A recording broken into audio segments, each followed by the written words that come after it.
국민 라디오 나란히 가지 않아도 우리는 하나 세상은 힘들게 해도 우리는 조합원 우리는 하나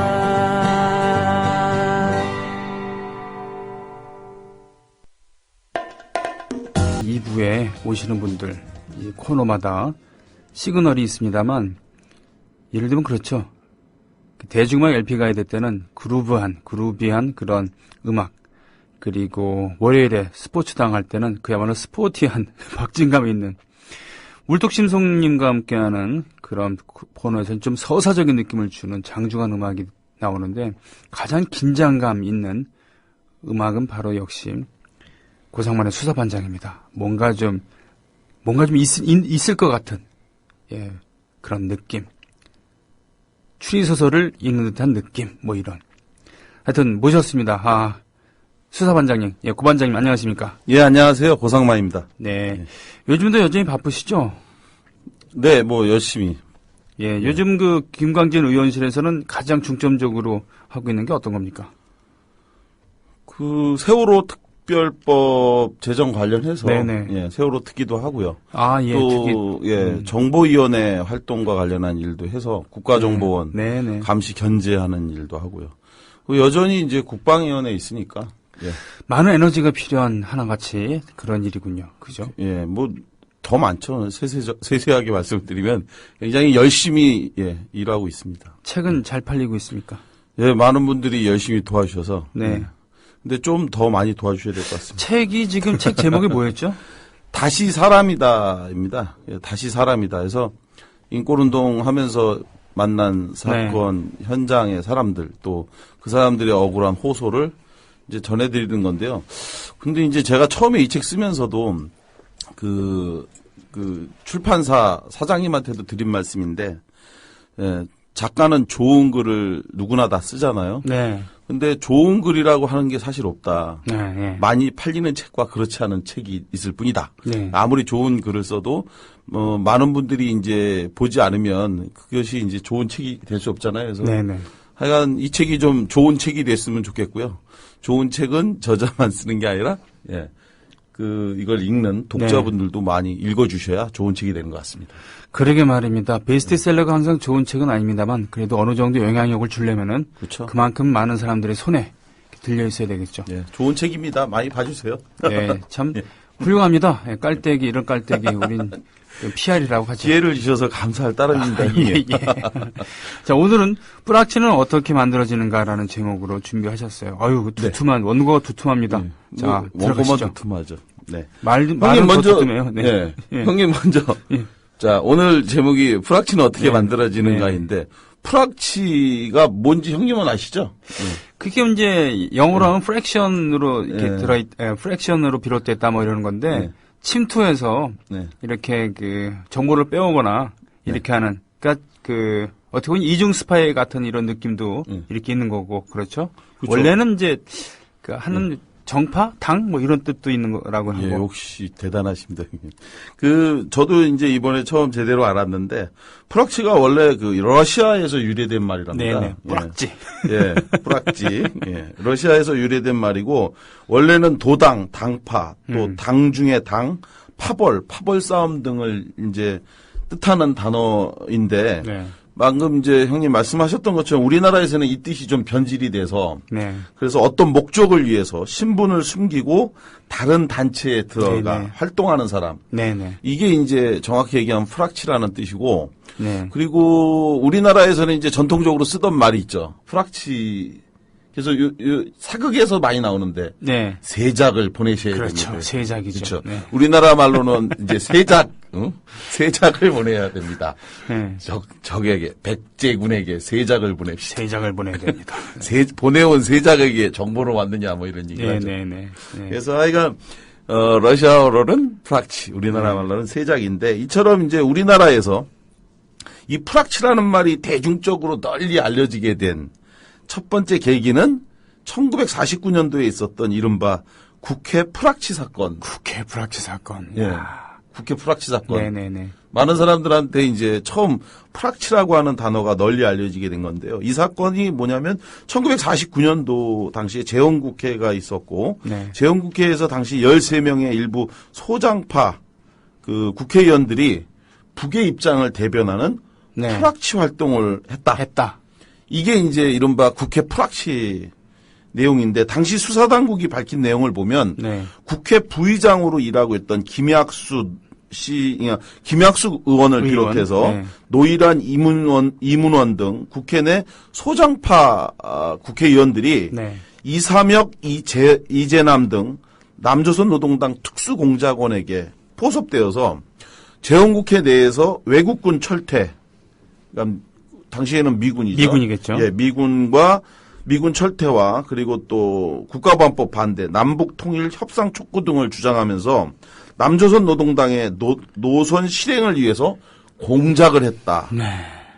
이게 이제 이른바 국회 프락치 사건의 전모고 당시에 수사당국이 밝힌 증거는 38도선을 넘으려다가 붙잡힌 정재한이라고 하는 여인이 네. 박헌영에게 보내는 암호 문서를 가지고 있었고 네. 그 암호 문서에 이러한 그 국회 프락치 활동의 내용이 담겨 있었다라고 이제 주장을 했습니다. 네.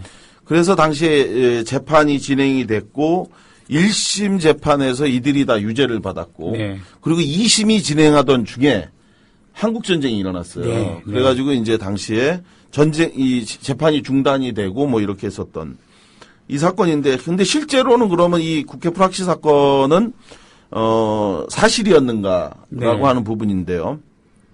진실은 달랐죠. 네. 사실은 이들이 국회 프락치 활동을 한 것이 아니라 이 사건의 진실은 이승만 정권하에서 만들어진 반민족행위 처벌 특별위원회, 약칭 반민특위를 주도했던 국회를 무력화시키기 위해서 당시 이제 그 이승만 대통령은 자신의 지지 기반 세력이었던 그 친일파들을 그 보호하려고 했는데 네네. 자기가 이 지키려고 하는 친일파들에 대해서 반민특위를 통해서 그 제거하려고 하니까 네. 이걸 무력화시키기 위한 수단으로 국회를 공격한 거죠. 무려 국회에 색깔론을 뒤집어 씌운 거잖아요. 예, 맞습니다. 그렇죠. 네. 그래서 색깔론을 뒤집어 씌워서 그 친일파를 공격하는 사람들은 바로 공산주의자다. 네. 그리고 공산주의자들은 바로 북과 연계되어서 바로 이런 주장을 하고 있는 것이다라는 것을 들씌우기 위해서 이제 했고, 그래서 이제 증거는 조작됐고, 이승만 친일 정권에 반대하는 사람들을 탄압하기 위해서 만든 것이 바로 이 국회 프락치 사건이었다라고 네. 하는 것이 지금의 이제 분석이고요. 네네. 프락치 사건 중에 시대별로 이걸 이제 한번 쭉 한번 시대적으로 대표적인 사건들을 좀 몇 개를 한번 모아봤어요. 네. 예. 몇 개를 모아봤는데 1970년대 가장 대표적인 공안 사건 혹시 70년대 공안 사건이 하도 많은데 어떻게 대표적인 공안 사건으로 얘기할 수 있겠습니까? 가장 비극적인 말도 안 되는 사건은 바로 인혁당 재건이 사건으로 그렇죠, 형님. 8분이 돌아가신 그런 것도 있겠습니다만. 사형당한 사건이고 예. 그 대표적인 인혁당 사건에서 인혁당이 배후 조종한 단체가 있었어요. 인혁당을 예. 인혁당이 사실은 이 네. 사형을 네네. 받게 된 이유가 바로 이 단체를 네. 배후 조종한 혐의예요. 그게 네. 뭐냐? 민청학년 사건이죠. 그렇죠. 민청학 그러니까 인민혁명당 재건위원회가 구성이 돼서 전국에 있는 대학생들을 배후 조정해서 박정희 정권을 타도하려고 했다. 이게 이제 이른바 민청학년인데 전국 민주청년학생 총연맹. 그렇죠. 그래서 이 사건으로 그렇죠. 이철 나중에 철도 사장이 됐습니다. 유인태 이런 뭐 이런 분들이 분들. 사형 선고를 받기도 하고 그랬었어요. 그렇죠. 예. 그래서 그때 당시에 이 약칭 민청학년 사건인데 이 70년대의 가장 대표적인 사건 중에 인혁당 재건이와 그 인혁당 재건이가 배후 조정을 네. 했다고 하는 것이 민청학년 사건인데 당시 이 민청학년은 박정희 유신 독재를 깨기 위해서 네네. 전국의 대학생들이 연맹 조직을 만들어 민주주의 투쟁을 하려 했던 순수한 학생운동 조직이었죠. 지금도 여전히. 그래서 이제 얼마 전에 그 최근에 이제 재심 결정을 통해서 당시에 이 유죄 판결을 받았던 분들이 전부 다 무죄 선고를 받은 사건인데 네. 그런데 이런 그 단체를 이 당시에는 대공사건으로 네. 북한과 연루된 이 사건으로 조작을 했는데 이 사건을 조작하는 데 있어서도 한 남자의 프락치 공작이 있었습니다. 그렇습니까? 예. 예. 16대 국회에서 당시 국회의원을 지냈던 네. 한나라당 국회의원을 지냈던 사람인데 당시에 이 민청학년 사건으로 연루돼서 구속됐던 사람들의 증언에 의하면 이철 전 국회의원이라든지 이분들의 증언에 의하면 광모 씨예요. 예. 16대 국회의 한나라당 소속 광모 국회의원인데 네네. 이 당시에 이제 같이 민청학년 활동을 했던 사람이거든요. 네. 근데 이 사람 그러니까 민청학년 사건이 터지고 나서야 이제 사람들이 알게 된 거예요. 네.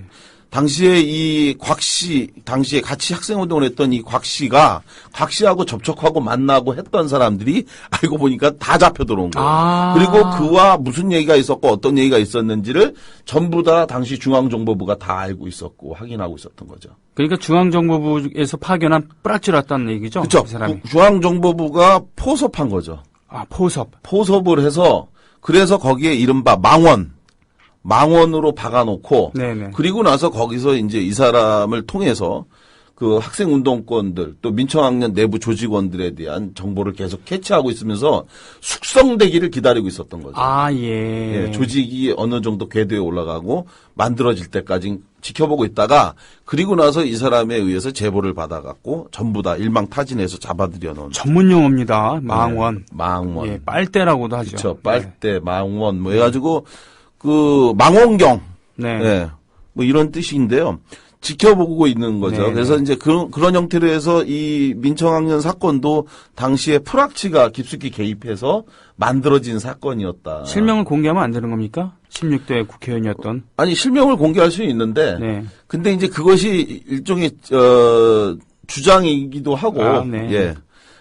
뭐 이게 재판을 통해서 확인된 그런 건 아니니까. 근데 네. 당시에 이제 이 사건을 했던 예. 그 피해자 이철 전 의원도 이제 그런 얘기를 해요. 예. 당시에 이걸 재판 과정이나 이런 걸 통해서 확인한 바는 아니지만 당시에 이 사람과 함께 일했던 사람들이 뒤늦게서야 이제 그가 바로 망원이었고 그 사람하고 만나고 접촉했던 모든 내용들이 다 중앙정보부에서 전달이 됐고 그리고 나서 실제로 그 사람은 뭐 처벌을 받는 게 아니라 승승장구해서 나중에 국회의원까지 지내고 애수가 됐다는 얘기죠. 그러니까 파견한 게 아니라. 그렇죠. 네. 원래 프락치는 이렇게 집어넣는 게 아니라 그 안에서 이미 서로 알고 있는 사람 중에 누군가 하는 겁니다. 네. 제가 이제 제한이사 장준하 선생님 사건 할 때도 네. 장준하 선생님이나 김대중 당시 그 의원 이분들 주변에 그런 프락치 역할을 하던 사람들이 많이 있었어요. 많이 계셨겠죠. 예, 많이 있어서 당시에 제가 중앙정보부 관련 문서를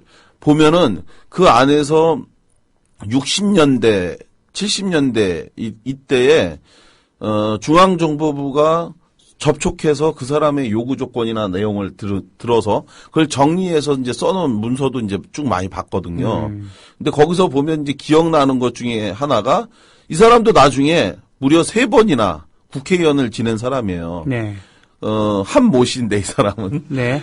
네, 네. 예, 대한민국 할 때 한모 씨인데 이 사람 같은 경우에 대해서는 DJ의 정보를 달라고 중앙정보부 요원이 접근을 했어요. 네. 접근을 하니까 중앙정보부 요원한테 이 사람이 뭐라고 답변을 하면 한 3일만 나에게 시간을 달라고 얘기를 해요. 네. 그래서 저는 이제 그거 보면서 이 사람이 굉장히 고민이 많구나. 이 외압에 의해서 자기가 너무 괴로우니까 버텨낼 자신은 없지만 이걸 또 저항할 자신도 없고 그러니까 고민하나 보다 했는데 3일 후에 이제 또 써있는 기록이 나오더라고요. 그래서 딱 보니까 그 한 아무개를 만나서 확인해 본 결과 이 사람이 3일간 고민한 게 우리가 생각했던 그런 게 아니었어요. 뭐였냐면 명동에 있는 4층 건물을 자기 명의로 해주시면 자기가 적극 협조하겠다. 이렇게 답변을 딜을 하기 위한 고민이었군요. 그렇더라고요. 그러니까. 내가 보니까 이게 자기 양심을 지키기 위한 고민인 줄 알고 이렇게 생각을 했는데 알고 보니 그게 아니라 예, 그 4층짜리 건물을. 명동의 4층짜리 건물이라면은 당장 소득이 없더라도 평생 그걸로 그쵸. 먹고 살 수 있겠죠. 그러니 말이 됩니까? 이게 남의 건물을 네. 내 명의로 해달라고 요구를 하는 것도 황당하지만 네, 네. 더 웃긴 건 뭐냐면 그 후에 또 기록을 보니까 네. 그 요구를 또 들어줬어요. 아. 4층 건물을 정말 그렇게 해줬고 네. 그리고 그 사람이 동교동의 정보를 주기적으로 이제 제공하는 그런 내용이 쭉 써 있는 걸 보고 하긴 88년 대선 때 말이죠. 87년 대선 때 예, 예. 이렇게 쭉 놔둬놨던 책 중에 하나가 전 경원 출신이 동교동 24시인가 동교동 25시인가라는 책을 냈는데 아, 맞아요. 예. 그 있어요. 경원. 예, 그 예. 사람도 결국은 프락치가 된 거죠. 맞습니다. 예. 그래서 DJ를 까는 그런 내용의 맞아요. 그런 책을 내서 대량 배포했었어요. 예. 네. 그러니까 그래서 아이가 이렇게 프락치 또 망원 이런 것들을 이제 활용하는 것들이 이제 쭉 나왔었는데 네. 그럼 1980년대는 어떤가? 예. 1980년대의 대표적인 프락치 사건이라고 한다면 뭐 사건 굉장히 많이 많죠. 있는데 네. 그중에 이제 하나하나만 이제 제가 말씀을 드리는 거고요. 80년대에는 가장 대표적인 프락치 공작이라고 할 수 있는 건 뭐냐면 전두환 쿠데타 세력에 의해서 자행된 네. 녹화 사업. 아이고. 예. 이거. 그리고 그 녹화 사업에 의해 강제 징집되어 끌려간 이들이 프락치 활동을 강요당한 사건이죠. 이게 참 형님도 잘 알죠, 이 녹화 사업에 대해서. 아, 녹화 사업에 대해서는 저희 선배들 바로 윗선배들에 대한 얘기고 그렇죠. 저희 학교에서도 그런 피해자가 나왔기 때문에 그렇죠. 형님 고대 나오죠. 네네네. 그 김두학 열사. 맞아요. 예, 지금도 그 추모비가 예. 지금 그 민주광장 예, 예. 한쪽에 이렇게 있습니다. 맞습니다. 예, 예. 예, 얘기해 주시죠. 녹화 사업은 이제 형님 말씀하신 것처럼 1980년대 초반에 운동권 학생들의 붉은 사상, 자기네들이 볼 때 이제 네. 운동권 학생들이 머리에 붉은 사상을 가지고 있으니 이른바 이 붉은 사상을 푸른 사상으로 바꾼다 해서 붙인 명칭이 바로 녹화 사업이었습니다. 녹화죠. 예, 예. 이 녹화 사업으로 이제 해서 대상이 됐던 사람들이 누구였냐면 바로 운동권 학생들인데 이 운동권 학생을 군에 강제 입대시키는 거죠. 네. 강제 징집을 해서 그래가지고 이렇게 입대시킨 이 학생들을 녹화 사업이라고 해서 이제 푸른 사상으로 바뀐다고 하는 건 사실은 박정희 정권 때부터 이미 있었던 거였어요. 네. 그러니까 이때 처음 만들어진 게 아니고 1971년도 당시에 교련 반대 시위를 주도했던 지도자급 학생 네. 200여 명을 박정희 정권에서 군대에 강제 입대시킨 것이 녹화 사업의 시초였습니다. 그렇습니다. 예. 그런데 이때 박정희 권력대하고 전두환 권력하고 차이가 있었던 게 뭐였냐면 박정희 때는 단순히 군대에 입대시키는 거였어요. 네. 그러니까 사회에 격리시켜서 얘네들을 군대에 보내자였는데 전두환 권력에 의해서 자행된 녹화 사업은 차원이 다른 거였습니다. 2003년도 대통령 소속 의문사 진상규명위원회의 조사를 통해 밝혀진 일부 결과에 의하면 이 녹화 사업을 사실상 입안하고 지시한 자는 쿠데타 주도 세력이었던 전두환이었습니다. 아. 예. 녹화 사업을 주도한 기관은 당시 보안사령부였고 아시는 것처럼 보안사령관은 전두환이었죠. 전두환이 예, 보안사령관 출신이죠. 출신이었습니다. 예. 그런데 이 보안사령관 출신이었던 전두환이 이 총회했던 그 보안사령부의 그 당시 대공처장, 네. 보안사 대공처장이 이게 핵심인데 보안사 대공처장이었던 최경조라는 사람이 네. 이 녹화 사업을 입안을 했어요. 네. 이렇게 실제로 실행 계획서를 작성을 했는데 이게 여기에 일화가 있어요. 예. 어떤 일화가 일화가 있냐면 최경조 당시 보안사령부 대공처장이었던 최경조가 이런 그 계획을 세우게 된 이후에는 전두환이가 쿠데타에 성공한 후에 네. 보안사령부 간부들을 초청해서 네. 청와대에서 만찬을 했습니다. 네. 이제 자기네들끼리 야 내가 이제 대통령 됐어 막 이러고 쫄개들 불러와갖고 이제 한번 의시된 거죠. 네네. 그래가지고 했는데 이때 분위기가 아주 좋았는데 그래 요즘 그 뭐 어때 상황이 하면서 얘기를 하던 중에 나온 말이 뭐냐면 운동권 출신 군 입대자들이 네. 군 부대 내 화장실에 아직도 이제 불온낙서 등을 한다는 이제 얘기를 누가 주책 없이 이제 꺼낸 거예요. 그래요. 그 내용은 주로 이런 거, 그 내용 중에 이런 것도 있어요. 두한이 대가리는 돌대가리. 예. 네. 그렇죠. 이순자하고 어쩌고저쩌고. 네네네. 빨간 바지 뭐 이순자 뭐 하면서 또 영동의 빨간 예. 바지. 그러니까요. 예. 빨간 옷 입고 부동산 투기를 하러 다녔고 네. 당시에 이순자하고 같이 동업자가 바로 노태우의 부인이었던 그렇죠. 김옥순 뭐 이런 예, 예, 얘기도 예. 굉장히 많이 나왔던 얘기인데 예. 이런 이제 불온낙서를 한다는 얘기를 누가 주책 없이 꺼낸 거예요. 네. 근데 이 얘기를 들은 전두환이 갑자기 이제 화를 벌컥 낸 거죠. 그러면서 당시 대공처장으로 있던 최경조를 보면서 야 최경조 너 뭐하는 놈이야 하고 불같이 화를 냈다는 거예요. 그게 여기서 완전히 박살이 난 최경조가 만든 계획이 바로 녹화사업 계획이었다는 거죠. 역시 제기랄 우리나라에서는 이 권력자의 진노, 예. 진노에 의해서 정책의 향방이 결정되는. 그러니까요.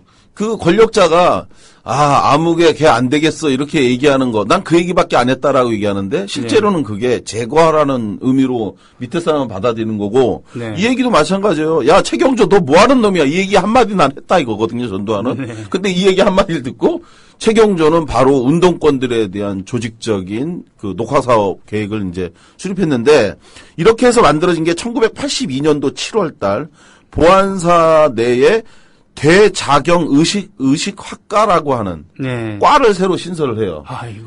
예, 이렇게 신설해서 이 과에서 추진했던 녹화 사업이 얼마나 중요한 것인지는 당시 보안사의 공작 예산 현황을 분석해 보면 네. 알 수 있습니다.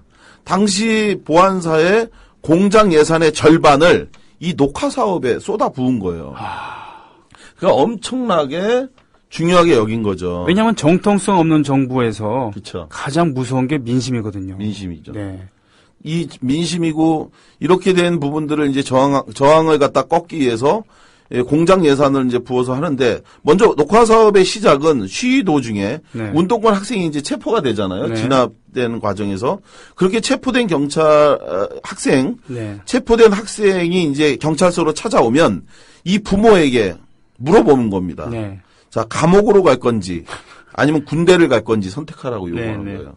그럼 부모님이 뭐라고 그러겠어요? 군대 보내겠다 그러죠. 군대 보낸다고 그러죠. 어차피 군대는 가야 되는 거고 네. 감옥을 가는 것보단 군대 가는 게 더 낫고 그리고 빨간 줄을 가는 것보다 당연히 그 부모 그리고 또 그 부모도 데모하는 거를 원하겠어요 당시에 이분들도 안 원하지. 그렇죠. 우리 아들이 문제다 그런데 아이고 군대도 간다고 하니 그래서 이제 물어보면 일타 쌍피. 그렇죠. 예. 그러면 당연히 이제 휴학하고 군대를 보내겠다. 그러면 바로 다음 날 네. 연행돼서 오늘 시위하다가 체포됐고 그리고 연행된 다음 날 바로 이렇게 그 부모님의 승인을 얻어서 지장을 찍은 다음에 그리고 나서 이 학생이 다음 날 특수 지원자라고 해서 네. 특수 지원자라고 분류해서 경찰서에서 바로 군대에 입대하러 간 겁니다. 잠깐만요. 그러니까 뭐 입영 날짜 기다리거나 이런 거 안 하고 바로 잡혀갑니다. 그러니까 그날 잡혀서 전날 잡혀서 오늘 밤에 그 군대 지원 입대하는 형태로 해서 부모님한테 도장 받고 그리고 나서 다음 날 바로 머리 빡빡 깎여갖고 바로 군에 입대시켜 버린 거예요. 하여튼 이런 거에만 참 신속해요. 그러니까요. 네. 이게 바로 강제 징집이었고 녹화 사업이었던 거예요. 네. 그래서 이렇게 해서 이제 갔는데 이때 당시에 이렇게 가서 그것이 끝이 아니었어요. 실제로는 이렇게 입대한 사람들이 진짜 군복무를 한 것보다는 입대한 후에 바로 보안사령부가 끌고 갔습니다. 아이고. 군인 신분으로 된 그들을 끌고 가서 그리고 그곳에서 강제 입대된 이들을 대상으로 자신이 군대에 오기 전에 활동했던 대학의 운동권 계보와 선후배들 계보와 또 현재 무엇을 하고 있는지 동향을 모두 진술하도록 강요를 했고 그리고 이 강요 과정에서 거부하는 이들에게는 구타와 가혹행위 등이 가해진 거죠. 얼마나 무서울까요? 그리고 이제 당연한 수순처럼 이제 프락치 활동을 이제 요구를 한 건데 네. 어떤 식이냐면 야, 너 이제 나가서 이제 다 진술을 다 했죠. 때리고 가혹행위 하니까 누가 버팁니까? 20살, 21살, 22살짜리 보통 평범한 사람이 더군다나 시위하던 사람이 모두 다 지도급에 있는 뭐 아주 철저히 무장된 뭐 이런 것도 아니에요. 1, 2학년 학생들이 나가서 선배가 나가자고 하고 정의감에 불타서 나갔는데 그렇게 체포돼서 끌려갔으니 갑자기 뭐 뚫리고 때리고 막 가혹행위 하는데 어떻게 버텨요. 그래서 얘기를 자기가 알고 있는 것까지 또 모르는 것까지도 다 얘기하고 나면 그러면 야 이제 네가 휴가 나왔다고 해라. 네. 그리고 나서 나가라. 그리고 나서 가서 그 휴가 나왔다고 하면서 동아리 방에 가고 또 수배 중인 선후배들이 현재 어디에 있는지 동향을 파악하고 유인물과 정보를 입수해서 정기적으로 보고하는 프락치 역할을 요구한 겁니다. 네. 이게 핵심이죠. 그렇죠. 예. 이게 이제 바로 박정희 정권하에서 있었던 녹화 사업과 전두환 정권하에서 있었던 녹화 사업의 가장 큰 차이인데 네. 프락치 활동을 요구했고 이 요구된 과정 속에서 이걸 거부했던 사람들이 이제 있는데 그들 중에서 강제 징집되어서 갔다가 다시 우리에게 돌아오지 못한 사람이 최소 6명이 현재 있는 겁니다. 하나하나 좀 밝혀주실래요? 아까 전에 이제 말씀하셨던 분인데. 고려대학교 고려대학교 23살의 김두광. 네, 80학번. 당시, 네, 네. 당시 이제 사망자가 고려대학교 23살 김두광을 비롯해서 1982년도에 사망한 연세대학교 21살 정성희. 네. 또 83년도에 사망한 성균관대 21살 이윤성. 네. 동국대학교 21살 최원순. 한양대학교 21살 한영현, 그리고 서울대 23살 한인철. 이렇게 6명이 모두 군 의문사 사고 피해자이면서 동시에 녹화 사업에 의한 의문사 피해자로서 현재까지도 남아있는 주로 자살 분들이죠. 뭐 이렇게 처리됐습니다. 다 자살로 처리된 사람들이에요. 이게 이제 군 당국에서는 스스로 자살을 했다라고 얘기를 하고 그리고 그것이 다 개인사적인 이유로 해서 자살했다 이렇게 얘기하는데 실제로 이 사람들이 전부 다 보안사에 가서 당시에 조사를 받고 그리고 이들 중에서는 보안사 부대 내에서 자살한 그 테니스장에 목을 매달고 새벽에 숨진 채 발견된 경우도 있었는데 이렇게 이제 보안사에서 끌려가서 조사받았다는 것이 알려졌음에도 불구하고 그것은 단순한 조사였고 아무 일도 없었다라고 부인을 한 경우도 있고 또 어떤 사람은 이윤성 같은 경우는 이제 그 보안사 내에서 목을 매달아 숨졌는데 이것조차도 조사가 다 끝나고 자기가 괴로워서 뭐 이런 걸로 다 된 거죠. 실제로 아까 전에 형님 제가 말씀드렸던 것처럼 경찰서에서 이 부모님이 그 부모님이 이제 차라리 너 군대 가라. 그래 거기 갔다가 와야 이런 친구들하고도 이제 관계 끊고 너도 살고 우리 집도 살 거 아니냐. 전두환 정권 하에서 데모하면 집안 다 망한다 이렇게 해서 했는데 그때 그걸 딱 보면서 당시 이 부모님 중에서 그런 분이 있었어요. 제가 전국 민주화운동 유가족 협의할 때 뵀던 그 부모님인데 그 아들이 자기한테 얘기를 했대요. 뭐라고 했냐면 아버지 저는 지금 이렇게 군대 가면 죽습니다. 네. 군대 가면 안 됩니다. 살려주십시오. 그 얘기 들은 적 있죠. 그런데 걱정하지 마라. 다 잘 되고 있을 거고 별 문제 없을 거다. 갔다 와라 했는데 실제로 그렇게 간 아들이 죽었어요. 그렇죠. 그러니까 지금 군대라는 것 그리고 보안사라는 것 특히나 80년대 초반에 그 군대의 위세라는 것은 정말 하늘을 찌를 듯했죠. 그러니까요. 그렇기 때문에 그 안에서 저항한다는 것은 꿈도 못 꾸는 거고. 말이 안 되죠. 거기서 때리지 않더라도 또 가혹행위를 하지 않더라도 느껴지는 그 중압감이라는 거. 그렇죠. 보안사는 예를 들면은 그 당시 보안사의 사병들 같은 경우도 사복을 입고 머리를 길고 밖에 다닐 수 있었는데 그 사병들한테 장교들도 쩔쩔매지 못하는 거예요. 그러니까요. 네, 너 이 새끼 하면서 반말 찍찍하면서 어느 순간 잡아가갖고 몇 대 때리고 가혹행 하다 보면은 그렇죠. 예, 사건을 만들 수 있는 거니까. 그러니까요. 너 이 새끼 지금 나라에 지금 반항하는 거야? 우리 각하한테 지금 해보자는 거야? 각하한테. 예, 그럼 끝나는 겁니다. 그러니까요. 그렇게 했던 게 바로 이제 보안사의 녹화 사업이었고. 네.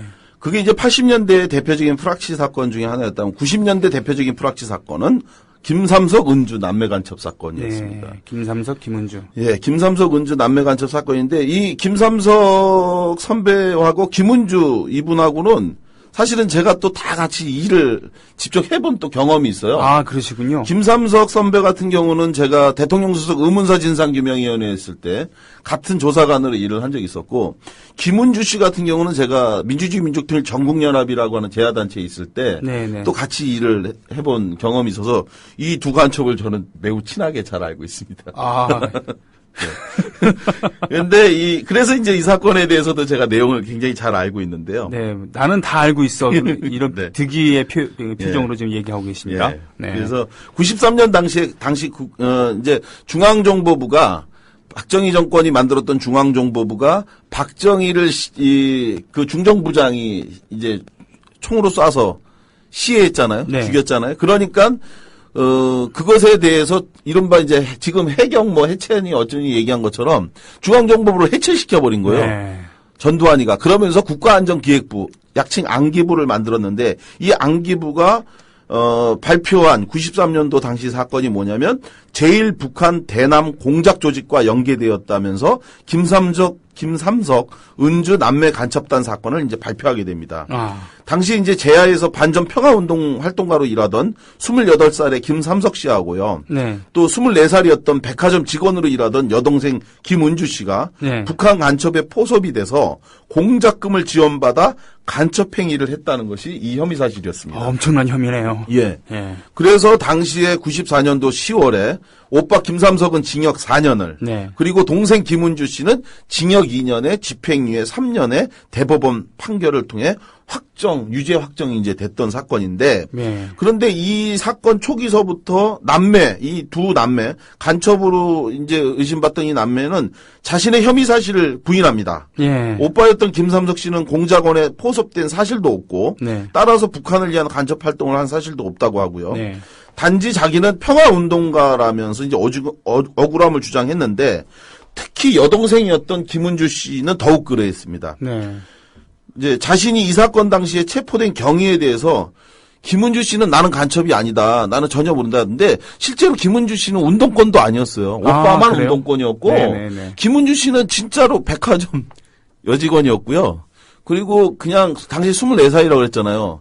예쁜 것만 좋아하던 그냥 어떻게 보면 약간 철없는 당시에 네. 순수한 그냥 여직원이었어요. 이거 착하고 그리고 일본어 공부를 혼자 독학으로 또 열심히 해갖고 일본에 관심이 많이 있었던 그냥 아주 생기발랄한 24살의 그냥 처자였는데 네. 근데 이 사람이 자기가 갑자기 간첩이 되니까 그러니까 자기가 간첩으로 딱 체포가 돼서 안기부에 끌려가니까 그때 자기가 간첩이 아니다. 그리고서 진짜 간첩인 사람이 있는 것 같다. 네. 그러면서 그 사람을 체포하라고 얘기를 하는데 그가 누구였냐면 바로 자신이 체포된 날 네. 자기한테 전화를 걸어서 그 이전부터 얼굴은 알고 지냈던 사람인데 어떤 남자가 자기한테 일본에서 손님이 와갖고 물건을 자기한테 주려고 하는데 자기가 바빠서 못 나가니까 네. 대신 그 물건을 좀 받아달라고 부탁을 했다는 네. 거예요.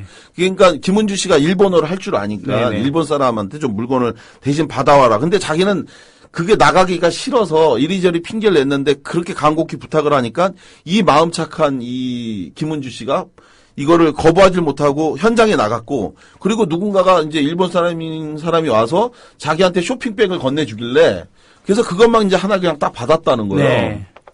그리고 나서 돌아서서 오는데 몇 걸음이 안 돼서 누군가가 자기를 갑자기 달려들어서 이제 덮쳤는데 그 덮친 사람들이 안기부 직원이었던 거고요. 그렇군요. 예, 그리고 건네받은 쇼핑백에는 뭐가 들어있었느냐면 김일성의 전기문이었던 세기와 더불어 등 북한 관련 책자가 이제 담겨 있었다는 거예요. 그걸 증거물로 해서 그쵸. 간첩을 잡았다고 한 거군요. 그래서 이제 그걸로 이제 이 사람들이 간첩 혐의다 이렇게 해서 했는데 그런데 이 사람들이 결국은 김삼석 은주가 억울하다고 주장을 했지만 결국은 간첩 혐의로 체포가 돼서 유죄 선고를 받았는데 이렇게 유죄 선고를 받은 날이 언제였냐면 94년 10월이에요.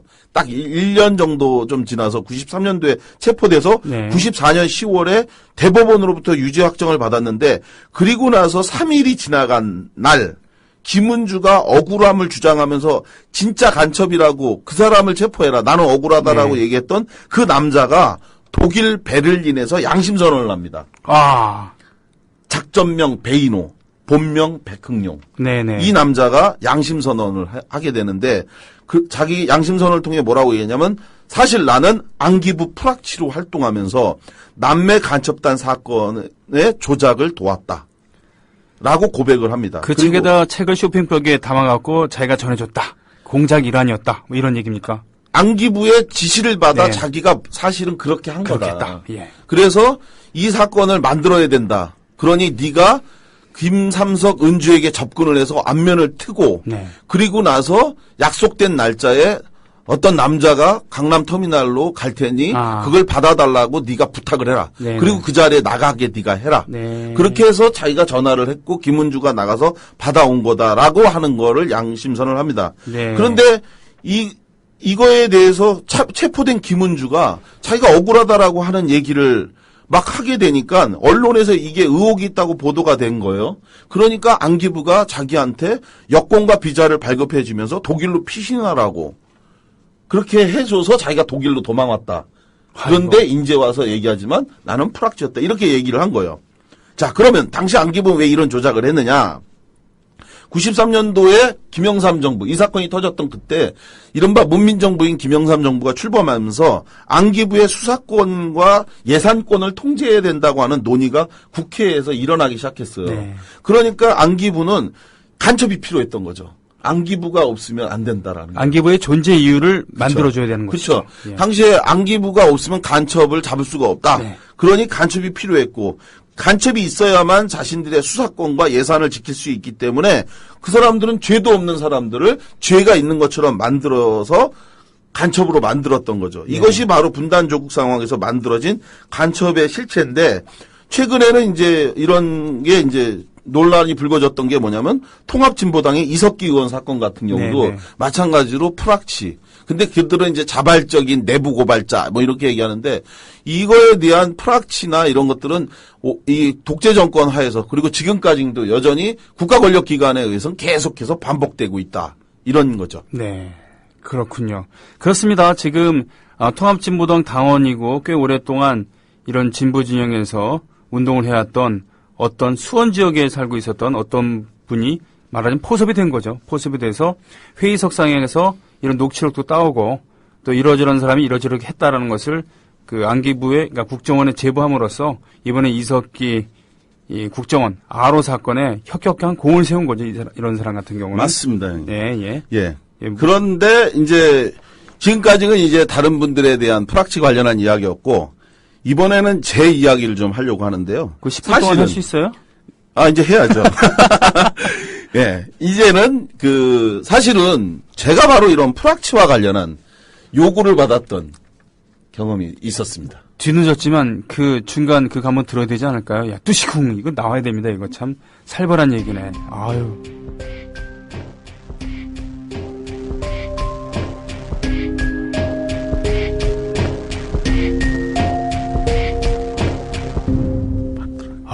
참 남양 특집이에요 정말.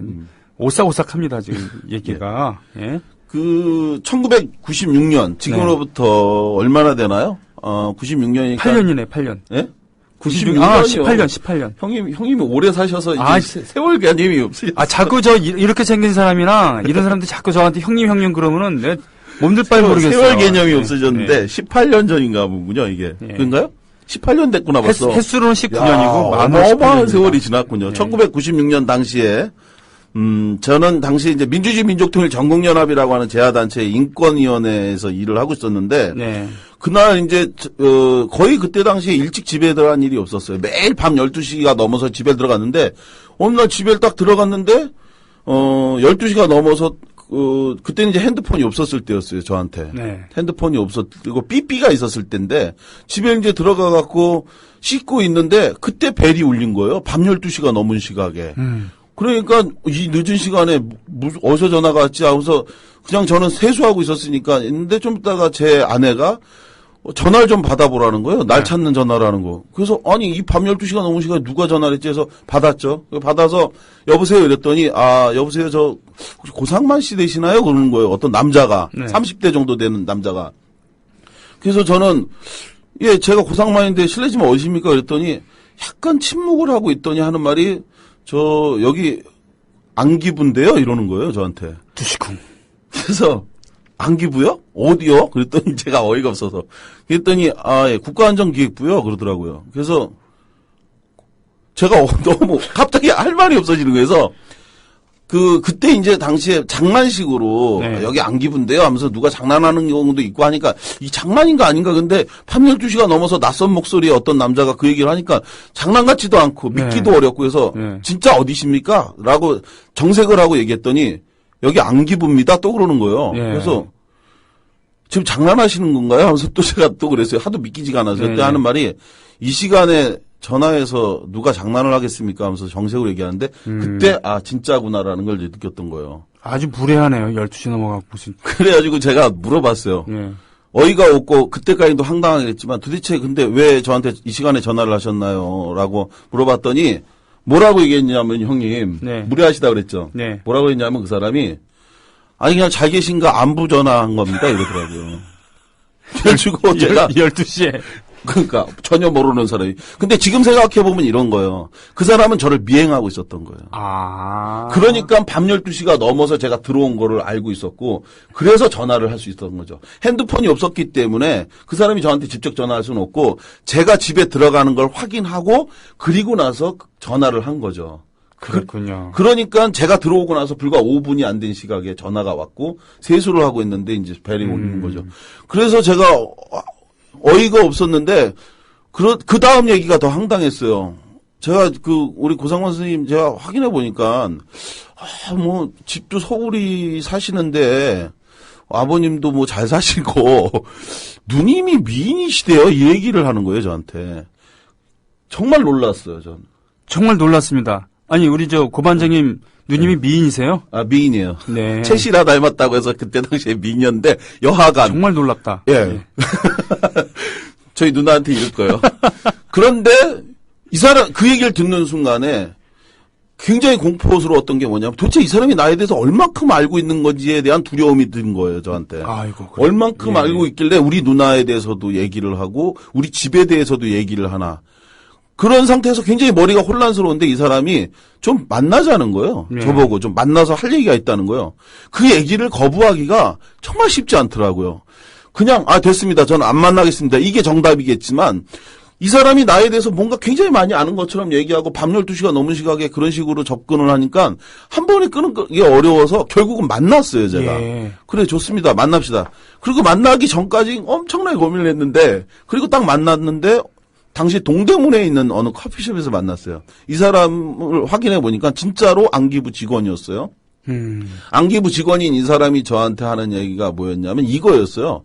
그 전부터 오래전부터 지켜보고 알고 있었습니다. 근데 알고 보니까 이런 거였습니다. 이 사람이 왜 나에게 접근을 했나 했더니 당시 96년도에 부여에서 무장간첩 김동식이라는 사람이 체포가 됐었어요. 네. 아세요? 김동식 이름 기억납니다. 부여 정각사에서 김동식이라고 하는 무장간첩이 체포가 됐고 그 김동식이가 자기가 남한에 내려와서 접촉한 사람들이 있다라고 하면서 이인영, 우상호, 함은경, 허인혜 등 당시의 주요한 청년 지도자들 그룹 이 전대협 의장 세력들을 만나갖고 그리고 그 사람들에게 나는 북에서 내려온 공작원입니다. 이 얘기를 얘기하면 이 사람들이 하나도 신고를 한 사람이 없어요. 왜냐면 미친놈이라고 생각한 거예요. 대낮에 나타나서 자기가 북한 공작원이라고 얘기하니까 이 미친놈이 어디서 와서 장난을 하는 거야, 공작하는 거 하면서 화를 내고 신고를 안 했는데 나중에 안기부가 북한 공작원을 만나고도 신고하지 않았다는 혐의로 전부 다 잡아가서 그러니까 체포를 했었어요.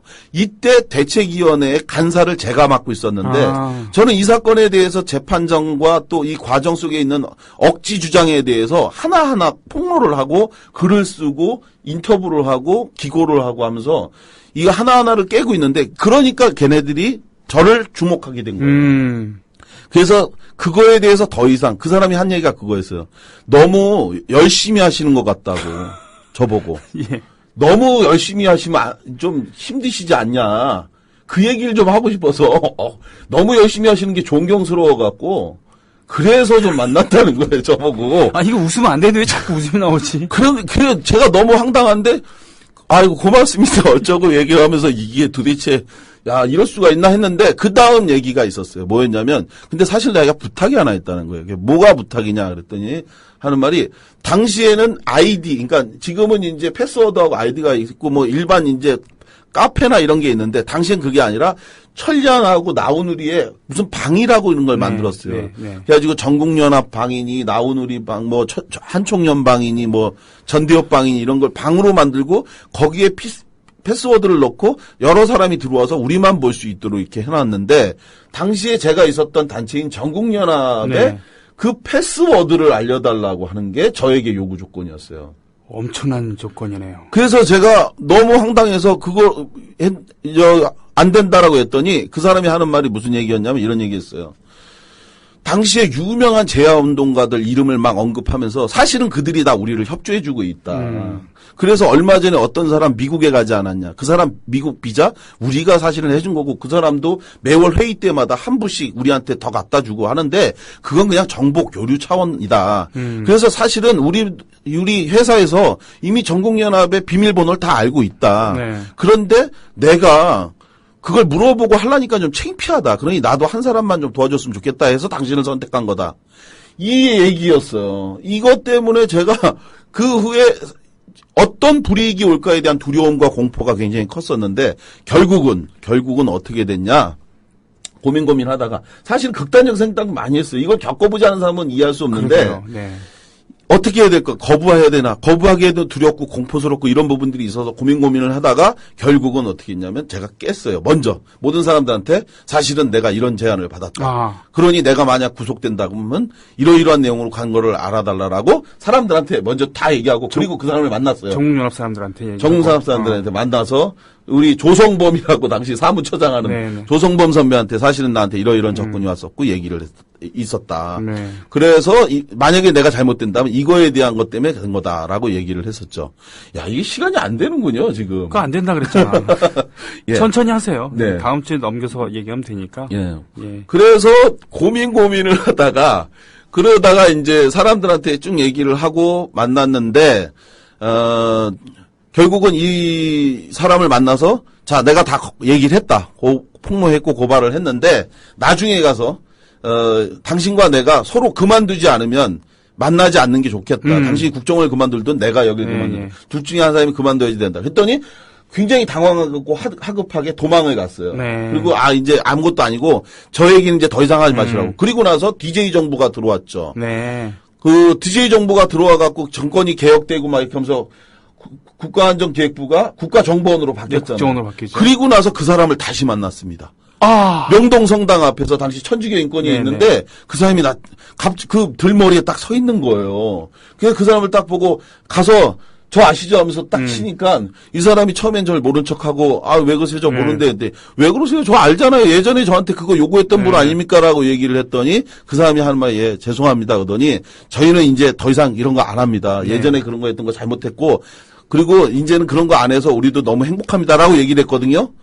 그랬는데 그 후에 이명박 정부가 들어오고 박근혜 정부 들어오면서 민간인을 사찰하고 하는 이런 것들을 보면서 다시 그가 어디서 그런 프락치로서 누군가를 주시하고 있겠구나라는 생각을 하면 공포스러운 거죠. 이런 것이 이제 프락치의 역사인데 하여간 민주정부 만들려면 더 열심히 써야 된다. 오늘 이야기 끝입니다. 투비 컨티뉴드입니까? 아니면 오늘로 끝입니다. 오늘 끝입니까? 야, 용두삼인 거긴 하지만 아무튼 대단한 남양 특집이었습니다. 자, 고반장님 오늘 고맙습니다. 예, 고맙습니다. 갔을 때 이등병에서 일병 올라갔을 때 창본부 본부로 가니까 거기 보안대 파견대에 있었던 그런 사병 하나가 저한테 자료가 다 있으니까 조심하라고 손일병을 아껴서 하는 얘기라 그런 얘기를 한 적이 있었습니다. 그리고 제대할 때도 기억이 나네요. 제대할 때 창 주임 상사가 저한테 야, 말 안 했지만 니네 인사계랑 나랑 걱정 많이 했다. 무사히 제대해줘서 고맙다. 그리고 어느 날 중대장실에 밤에 당직을 쓰다가 들어갈 일이 있어갖고는 뭐 서랍이 열려져 있어갖고 슬쩍 보니까 거기에 면담 기록이 있더라고요. 특별 보호 관심사병 손병휘. 그래서 가끔 제가 업무 보고할 때 중대장이 사적으로 질문하는 내용, 제가 가서 답한 내용들이 이렇게 관리 면담 기록으로 이렇게 적혀 있었습니다. 이토록 국가 권력은 꼼꼼한 것이죠. 부산 금정구에서 자유날개님, 그리고 대전광역시에서 예, 일가나님, 네. 얼간이님께서 예비로 등록해 주셨고요. 사는 곳을 밝혀주지 않으신 김동선 천재82님, 그리고 경기 시흥시에서 농어바이님, 이 두 분께서 출제까지 마친 조합원으로 등록해 주셨습니다. 고맙습니다. 내일 뵙겠습니다.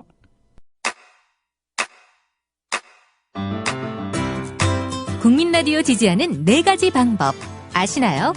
다운로드하기, 별점 주기, 댓글 달기, 구독하기. 국민 라디오를 보다 많은 이들에게 전할 수 있는 가장 손쉬운 방법. 다운로드하기, 별점 주기, 댓글 달기, 구독하기. 잊지 마세요. 다운로드하기, 별점 주기, 댓글 달기, 구독하기.